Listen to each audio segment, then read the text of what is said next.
राजनीति की दुनिया की हर बड़ी खबर आपको दिखाएंगे। चुनावी राज्यों से लेकर देश की सियासत पर हर बड़ी खबर आपके सामने होगी। 60 सेकंड में आपको बताएंगे। तो बिना वक्त गवाए शुरू करते हैं गारंटी 2024 का मेगा बुलेटिन। राहुल गांधी के विवादित बयान पर ट्विटर वॉर जारी है और कांग्रेस का प्रधानमंत्री मोदी पर विवादित ट्वीट सामने आया है। बीजेपी ने राहुल गांधी को कहा ट्यूबलाइट और एक्स पर राहुल की तस्वीर के साथ लिखा है made in China. Shehzad Poonawalla ने गांधी परिवार पर निशाना साधा है। देखिए, जो पनौती वाला विवाद है वो बढ़ता जा रहा है। शहजाद पूनावाला ने गांधी परिवार को कहा असली पनौती, और सबसे पहले शुरुआत राहुल गांधी की तरफ से हुई थी। उसके बाद देखिए एक्स पर, ट्विटर पर किस तरह से वॉर छिड़ गया है। राहुल गांधी को बीजेपी ने ट्यूबलाइट बता दिया है।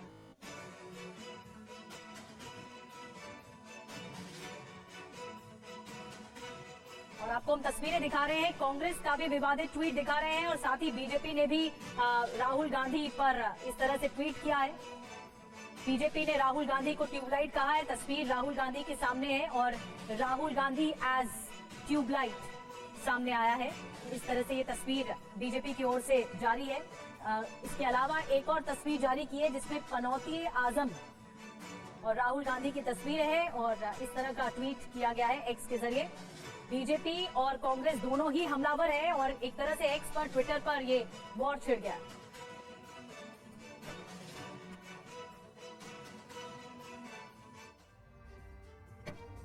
और प्रधानमंत्री मोदी पर दिए विवादित बयान को लेकर केंद्रीय मंत्री प्रहलाद जोशी ने राहुल गांधी को गैर जिम्मेदार नेता करार दिया है और बिना शर्त माफी की मांग की है। आपके ध्यान को कांग्रेस नेता राहुल गांधी पीएम मोदी पर दिए बयान के बाद से ही बीजेपी नेताओं के निशाने पर हैं। केंद्रीय मंत्री प्रहलाद जोशी ने राहुल के बयान को शर्मनाक करार दिया। उन्होंने कांग्रेस अध्यक्ष मल्लिकार्जुन खड़गे और पार्टी के वरिष्ठ नेताओं से बिना शर्त माफी मांगने की मांग की।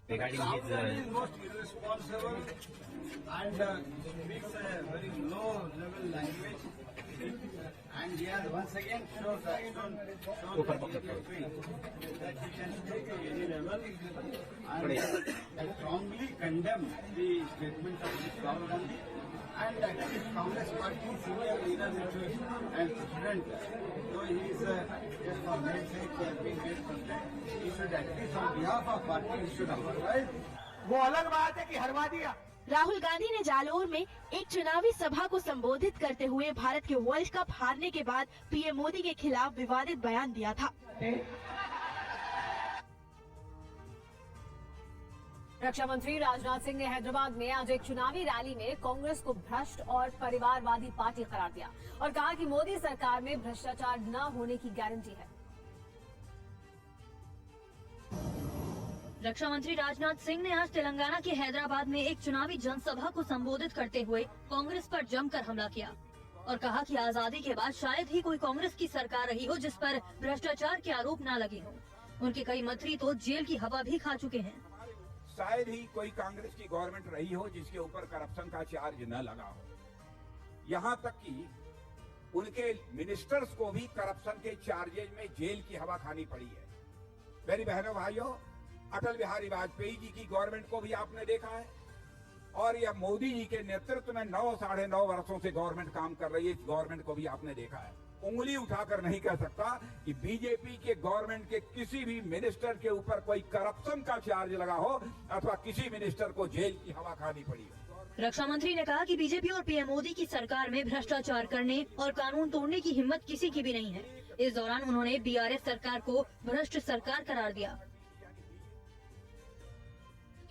वहीं तेलंगाना में बीजेपी ने पूरी ताकत झोंक दी है। हैदराबाद में अमित शाह ने रोड शो किया। आज लोगों से बीजेपी को वोट देने की अपील की। रोड शो में उमड़ी लोगों की भारी भीड़। अमित शाह ने लोगों का अभिवादन किया है।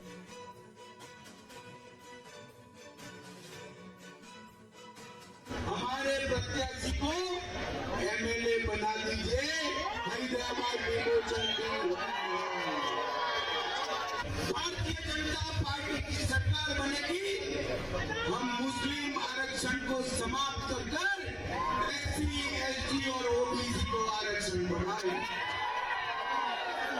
मोदी जी ने तय किया है कि इस बार तेलंगाना का मुख्यमंत्री बैकवर्ड क्लास से आएगा।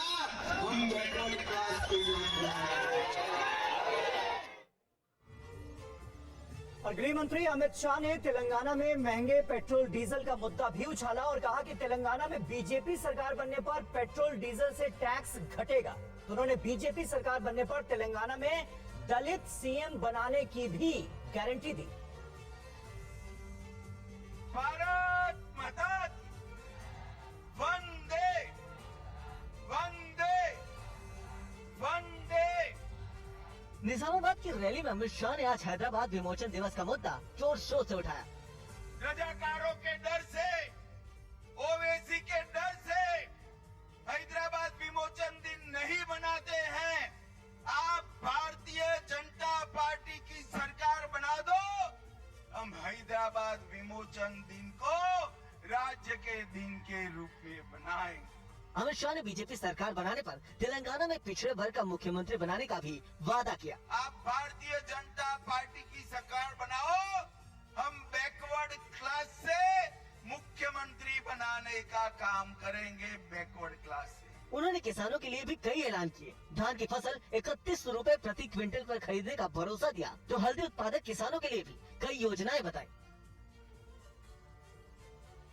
तेलंगाना विधानसभा चुनाव में बीआरएस ने भी जोर लगा रखा है। पार्टी एमएलसी के कवित ने कहा कि हमारे यहाँ जो चुनाव प्रचार हो रहा है उसमें बीजेपी और कांग्रेस नेता असंसदीय भाषा का प्रयोग कर रहे हैं।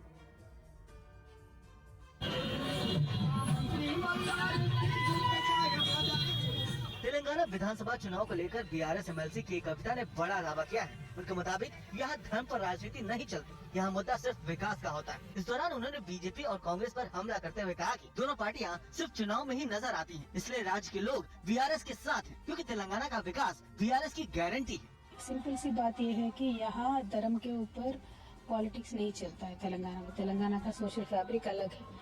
यहाँ मुद्दा सिर्फ डेवलपमेंट का होता है। तो हम ये कहते हैं कि अननेसेसरी मुद्दा उठा के लोगों को पोलराइज करने की कोशिश दोनों पार्टियां कर रही है और नामुमकिन वादे करके लोगों को धोखा नहीं दे सकते। कविता ने चुनाव के बाद बीआरएस के अच्छे नंबरों से वापस आने का दावा भी किया। मंत्री है, काफी सारे सेंट्रल मिनिस्टर्स है, लेकिन हमारे साथ हमारी जनता है।